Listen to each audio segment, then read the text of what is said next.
Salam guys yang terkasih di dalam Tuhan Yesus Kristus. Salam jumpa kembali dengan sumber artikel Media Rohani Parakletos. Pembacaan artikel rohani pada saat ini dengan judul Khotbah di atas Bukit Par 9. Yesus adalah hakim dari segala hakim bagian 2. Tenggang rasa, kasih, dan belas kasihan semakin jauh dari kehidupan kita, sehingga pemerkosaan, pembunuhan dengan alasan yang sepele, pertikaian dalam keluarga, di tengah-tengah masyarakat antar suku dan agama. Yang lebih menyakitkan sekarang ini sangat sulit untuk bisa menghormati perbedaan, baik perbedaan kepercayaan, suku, bangsa, dan agama. Ini bisa dibuktikan dengan pengrusakan tempat-tempat beribadah dan perkelahian antar kampung, antar suku, dan perbuatan melanggar hak asasi manusia. Krisis moral dan religiositas membuat bangsa ini jatuh ke dalam berbagai-bagai peristiwa memprihatinkan, khususnya korupsi yang sudah mendarah daging yang dilakukan para birokrasi di semua level pemerintahan. Hal inilah yang membuat negara ini diambang kehancuran. Manusia selalu menganggap dirinya paling benar, dengan kebenaran yang diyakininya bisa berbuat semuanya sendiri, termasuk perbuatan yang melanggar perintah Allah. Sekarang bagaimana dengan pengikut Kristus? Apakah kita mau menghakimi mereka dengan status kita sebagai anak Allah? Mampukah kita yang telah hidup dalam kasih karunia mengembalikan kehidupan bangsa Indonesia ini sesuai dengan Pancasila dan Undang-Undang Dasar 1945, yang kehidupan berketuhanan yang Maha Esa, berkemanusiaan, berpersatuan, berkerakyatan, dan berkeadilan sosial. Sekarang ini kita harus sadar siapakah diri kita ini di hadapannya, bahwa kita adalah bangsa yang terpilih, imamat yang rajani, bangsa yang kudus, dan umat pilihan Allah. Mengapa pengikut Kristus disebut bangsa yang terpilih?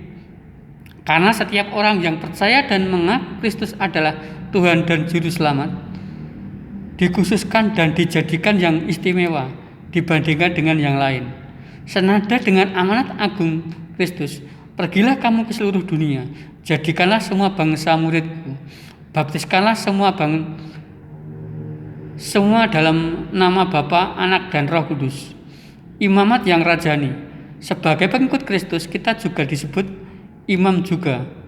Sedangkan Kristus adalah imam agung yang diutus untuk memimpin umat manusia di dunia ini supaya bisa berkeadilan sosial yang rajani. Sebagai pengikut Kristus, kita juga disebut anak raja. Oleh karena itu, kita harus mampu menunjukkan eksistensi sebagai anak raja dengan mampu berkeadilan sosial, dengan kata lain, bisa mengasihi sesama seperti diri kita sendiri, bangsa yang kudus, umat kepunyaan Allah sendiri. Setelah kita mengaku bahwa Yesus sebagai Tuhan dan Juru Selamat, kita mendapatkan kasih karunia sebagai warga kerajaan Allah dan umat kepunyaannya.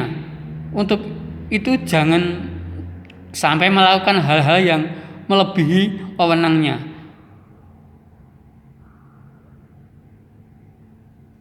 dengan menghakimi atau menstigma orang lain. Mengapakah engkau melihat selumbar di mata saudaramu, sedangkan balok di matamu tidak engkau lihat?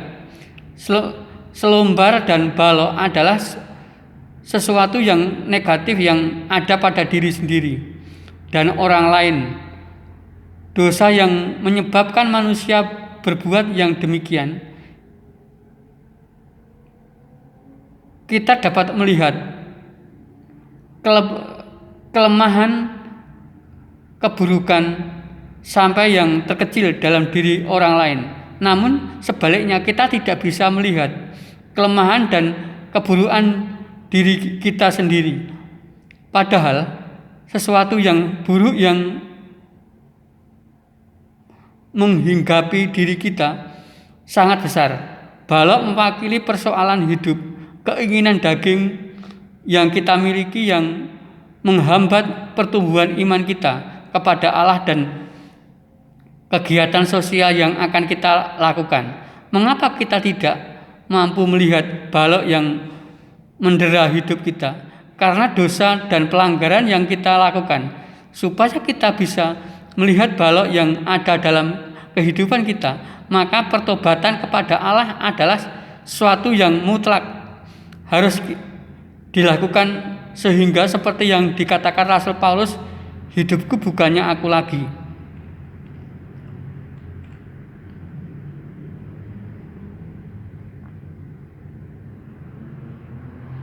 Tetapi Kristus di dalamku. Apabila hidupnya Kristus mewarnai hidup kita, tentunya selumbar dan balok mampu kita atasi karena kita hidup dalam satu kasih, satu jiwa, satu tujuan, baik pikiran, perkataan maupun tindakan.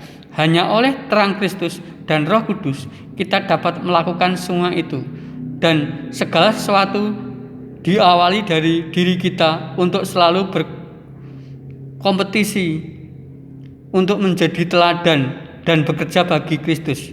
Amin.